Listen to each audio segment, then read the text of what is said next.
Okay, bismillahirrahmanirrahim. Alhamdulillahirabbil alamin wassalatu wassalamu ala asyrafil anbiya'i wal mursalin wa ala alihi wa sahbihi ajma'in. Allahumma salli ala sayyidina Muhammad wa ala alihi wa sahbihi wasallim. So hari ini insya-Allah kita masuk kepada the next subtopic in chapter 6 which is potential energy. So firstly, macam mana kita nak define potential energy? So potential energy can be defined as the energy that stored in a body or system because of its position, shape and state. So macam yang kita dah belajar sebelum ni, potential energy ni can be divided into two, which is gravitational potential energy and elastic potential energy. So gravitational potential energy ni, it is due to the position of an object. Formula dia adalah U equal to mgh yang kat sini. So maksudnya dia bergantung kepada height object tu from the initial position ataupun from ground, for example. So bila benda tu dia, for example dia dekat ground, so masa dekat ground kita ambil H equal to 0. So masa dekat situ potential energy dia akan jadi kosong. Tapi bila benda tu bergerak, for example ke atas 2 meter, so dia punya potential energy tu akan increase. Dan semakin naik benda tu dibawa naik ke atas, semakin tinggi potential energy dia. Alright. So dalam potential energy ni juga, kita ada work energy theorem. Sama macam yang kinetic energy sebelum ni. So dalam potential energy pun sama. Dia ada work energy theorem. So formula dia adalah W equal to negative delta U. Okay. So work is equal to the change in the gravitational potential energy. Alright. Tapi kalau perasan dekat depan ni ada negatif kan. Tapi sebenarnya negatif ni, negative sign ni sebenarnya hanya merujuk kepada bila ada satu objek, objek tu dia turun ke bawah daripada atas, initial position dia ke atas, and then dia turun ke bawah. Negatif tu hanya nak menunjukkan yang gravitational force tu dia melakukan work yang positif. Okay? Kiranya dia terbalik lah. Kalau dia turun bawah, dia jadi positif. Dia punya work work dia yang akan jadi positif. Dan bila benda tu dia bergerak naik ke atas, dia punya work akan jadi negatif. Itu je. Tapi kalau dalam calculation, kita guna yang negatif tu kita abaikan. Kita guna delta U je. And then kita ambil U final minus dengan U initial. Okay. So, ni adalah salah satu contoh soalan yang ada dekat dalam potential energy ni.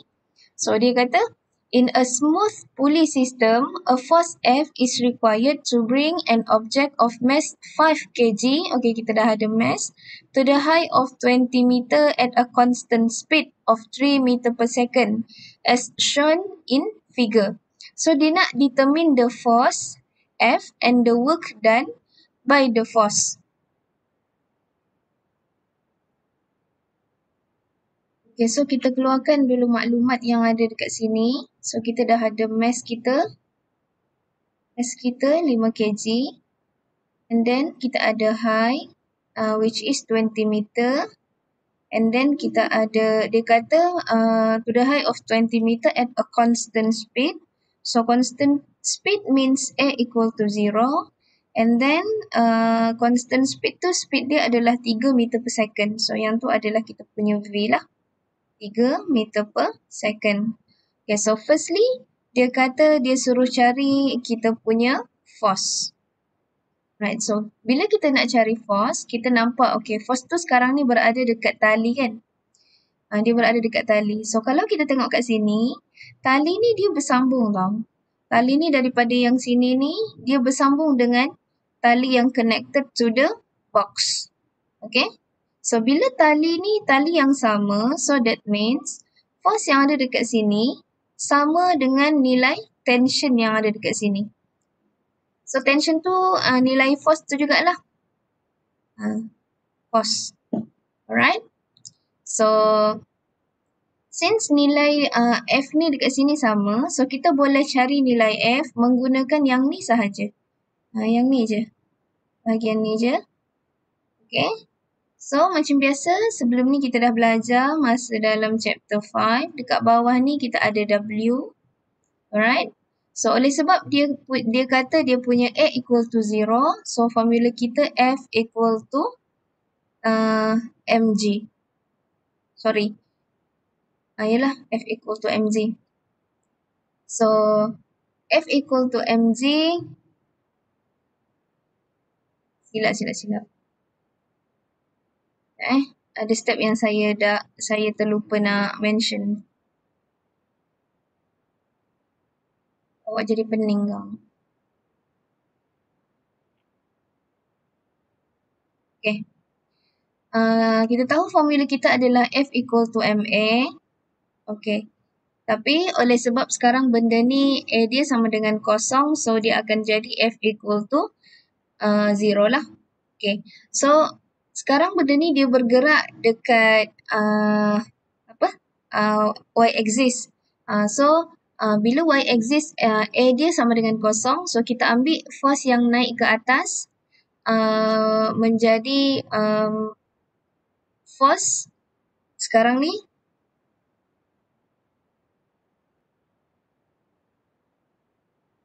so sekarang ni benda ni bergerak ke atas. So bila bergerak ke atas, so bila force kita sama arah dengan objek tu, dia akan jadi positif. So F. Dan force yang lain arah dengan objek akan jadi negatif. So tolak W sama dengan kosong. So dapatlah nilai F which is equal to W. Okay, so W macam biasa kita dah tahu sama dengan mg. So masukkan je lah nilai. So M kita 5 dan kita punya G 9.81.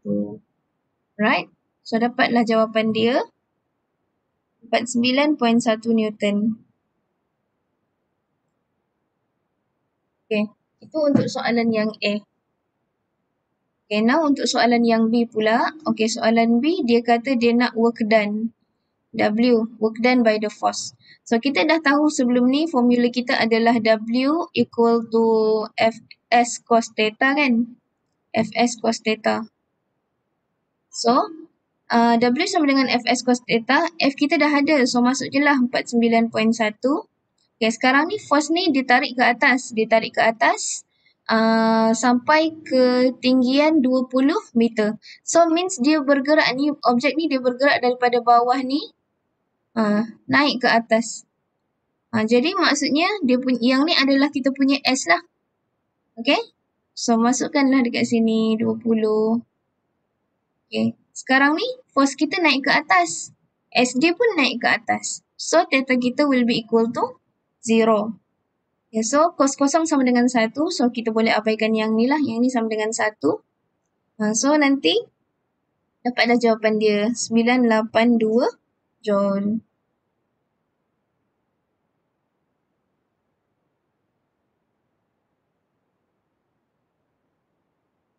Okay. Dekat next slide ni dia ada terangkan juga macam mana jalan kira yang cantik lah. Saya tadi tu conteng-conteng kan. Alright. So kita masuk pula kepada elastic potential energy. So dalam elastic potential energy macam yang kita cakap sebelum ni, benda ni berada dekat dalam spring. Dia bukan dalam spring je sebenarnya, dia berada dekat mana-mana objek yang elastik. So contohnya macam kalau getah, getah pun ada juga elastic potential energy. Okay, so elastic potential energy ni dia punya formula adalah F equal to, ini adalah formula untuk force dulu. Restoring force of a spring. Daripada force ni nanti baru kita boleh cari kita punya elastic potential energy. Alright. So kalau dalam elastic materials ni, dia punya bila dia kena tarik kan, dia memanjang, and then bila kita lepaskan dia will go back to its initial condition kan. So benda tu sebenarnya adalah following Hooke's law. Okay, Hooke's law ni it states that the restoring force F of a spring is directly proportional to the amount of stretch or compression. Yang apa? Amount of stretch or compression ni adalah kita punya X. Okay, kita ambil sebagai X. So, formula untuk cari restoring force tu adalah Fs equal to negative Kx. So, X ni adalah kita punya pemanjangan spring ataupun compression spring. And then kita punya K ni adalah kita punya spring constant. Okay, so F equal to Kx. So, dalam formula ni kalau nampak kita ada negative sign juga kan. So, negative sign dekat sini sebenarnya merujuk kepada arah F dengan X. Okay, contoh kalau dalam spring ni, bila kita tarik dia ke bawah, kita elongate. So, bila tarik ke bawah, force kita turun ke bawah. Lepas tu bila kita turun ke bawah, kita lepaskan, restoring force tu akan tarik balik kita punya box tu naik ke atas. Okay? Tapi bila kita tarik tadi, kita punya X memanjang ke bawah kan. Dia dekat sini ni, bila kita tarik, W ni tarik ke bawah, kita punya X ni, dia punya arah tu ke bawah. Tapi bila kita lepaskan, kita punya spring tu akan kembali to its original shape. So, dia punya force tu akan tarik ke atas. Okay, so oleh sebab kita punya restoring force, arah dia berbeza dengan displacement of spring tadi. Jadi, that's why kenapa dia punya formula tu dia ada negatif. Alright, so itu hanya nak menunjukkan direction yang berbeza, itu je sebenarnya. So, kalau dalam calculation pun sama macam tadi, negatif tu awak tak perlu masukkan. Alright, okay, so kalau dalam situasi macam ni, so kita punya Fs tu, dia akan bila kita tarik benda tu dan benda tu berada dalam keadaan equilibrium, then kita punya restoring force tu akan equal to W. Okay, itu kalau dia berada dalam keadaan equilibrium. So, dalam kes yang kedua adalah bila mana dekat spring tu kita ada kita ada box. Kita ada box yang kita attach dekat spring tadi dan spring tadi berada dalam keadaan yang horizontal. Kalau tadi dia menegak, kita tarik ke dia ditarik ke bawah. Tapi kalau sekarang ni dia berada dalam keadaan melintang. So bila dalam keadaan yang melintang, dia tak boleh kiranya dia tak boleh extend, dia tak boleh elongate sendiri. Kita kena tarik. Okay, so bila kita tarik kita punya spring tu, okay, contoh ada yang force dekat sini ni, dia tarik box ni, dia tarik box ni ke kanan. So, bila dia tarik ke kanan, dan spring tu berada dalam keadaan equilibrium, so nilai force ni will be equal to the restoring force. Alright? Fs will be equal to F. F ni adalah kita punya applied force yang kita tarik tadi. So, bila benda tu kita tarik ke kanan, okay, contohlah kalau time benda tu dia bukan dalam keadaan equilibrium, dia kiranya kita tarik panjang lagi, so dia ada nilai X, so masa tu nilai F lagi besar. And then bila kita lepaskan dan benda tu dia come back to its equilibrium, dalam keadaan equilibrium, X equal to 0, masa tu dia punya nilai F tu equal, and then bila kita compress, dia punya Fs tu akan jadi negatif. Sebab masa tu kita punya X tu akan jadi negatif bila kita compress. Right? Okay. So, dalam satu spring, bila mana kita nak, kita ada satu graf F versus dengan X, so kita boleh dapat kita boleh kira kita punya work. Okay, kita boleh kira work dengan cara kita cari area under graph. So, kalau dalam satu spring, kalau kita plot kita punya graf ni, dia akan dapat graf yang straight macam ni. Linearly increase. Sebab dia according to Hooke's law kan. Alright, so bila kita nak cari dia punya area, kita akan cari area under graph. So 1/2 darab panjang darab lebar. So dia akan jadi 1/2 fx1. Okay, contoh. So daripada W sama dengan 1/2 fx ni, kita tahu yang work is related to energy kan, work energy theorem tadi. So yang ni lah, formula ni jugalah yang kita boleh cari kita punya elastic potential energy.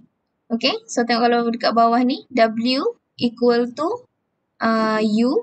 U ni elastic potential energy, which is equal to 1/2 kx square. Kat sini dia saja masukkan nilai K tu.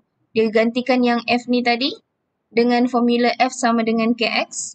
So that's why kenapa jadi 1/2 Kx square. Tapi terpulang awak lah kalau contohnya dalam soalan dia suruh cari elastic potential energy kan. Kalau contohnya dalam soalan tu dia dah bagi nilai force, so bolehlah guna formula ni je. Tapi kalau dia tak ada bagi force, dia hanya bagi nilai K dengan X, so boleh guna formula yang dekat bawah ni. Okay?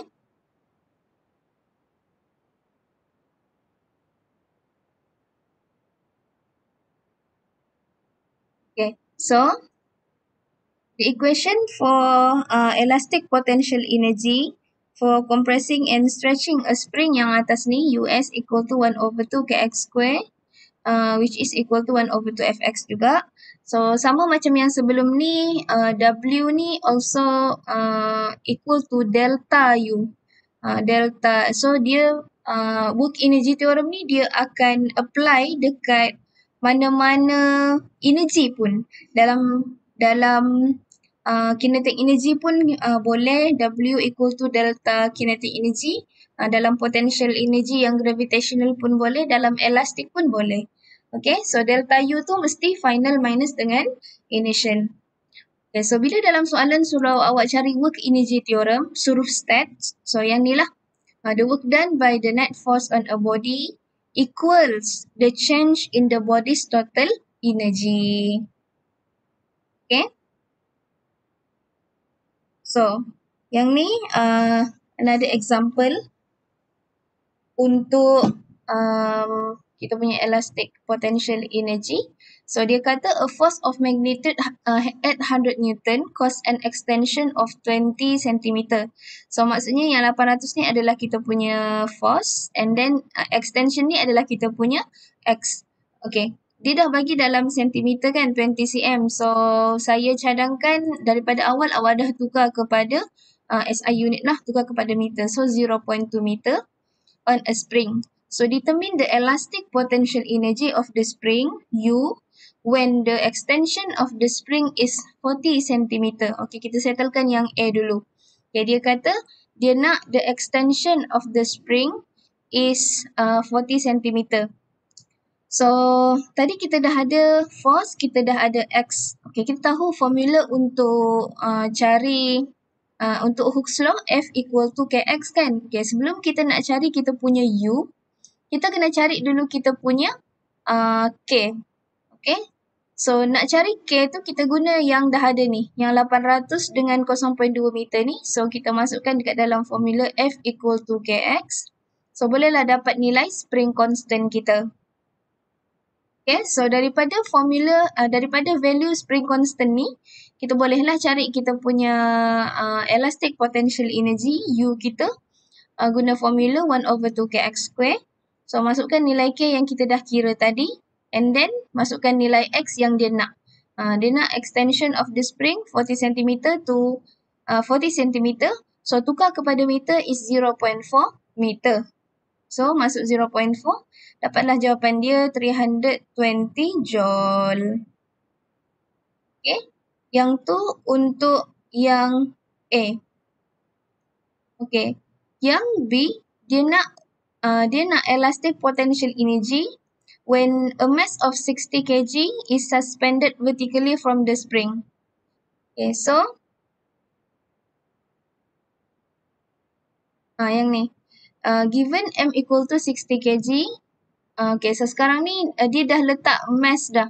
Dia letak mass dekat spring tu dengan berat 60 kg. So, bila benda tu sekarang dia nak cari elastic potential energy kan. Okay, dia kata dia letak je. Dia letak je mass tu. Dia tak ada tarik pun. Faham tak? Dia letak je. So, berat objek tu yang menyebabkan benda tu extended. Benda tu elongate. Spring tu jadi panjang. Okay, so bila dalam keadaan ni, kita tak ada bila kita tak ada put apa-apa force dekat dalam spring tu, that means dalam keadaan tu spring tu berada dalam keadaan equilibrium. Okay, so F net kita bila dalam keadaan equilibrium, kita punya net force is equal to 0. So bila net force 0, that means kita punya Fs tu equal to mg lah. Sebab benda tu tak bergerak.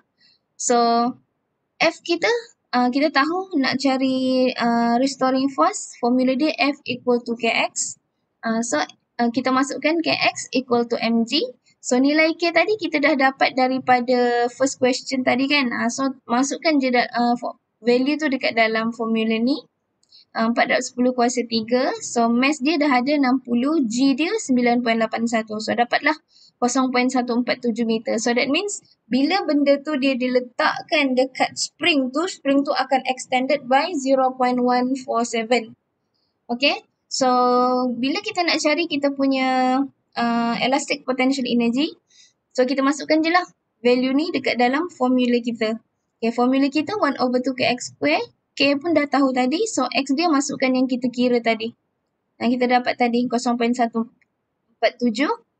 So masukkan dalam ni. And then kira dapatlah jawapan dia 43.2 joule. Okay.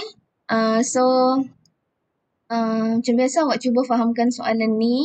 Cuba fahamkan, cuba buat balik sendiri. And then tengok dapat tak jawapan. Alright. So lastly, nak test sama ada kita semua faham ke tidak. Okay, try buat soalan exercise 6.4 ni. Alright. So jawapan pun dah ada. So try, kalau macam tak dapat nanti bagi tahu dekat dalam message lah.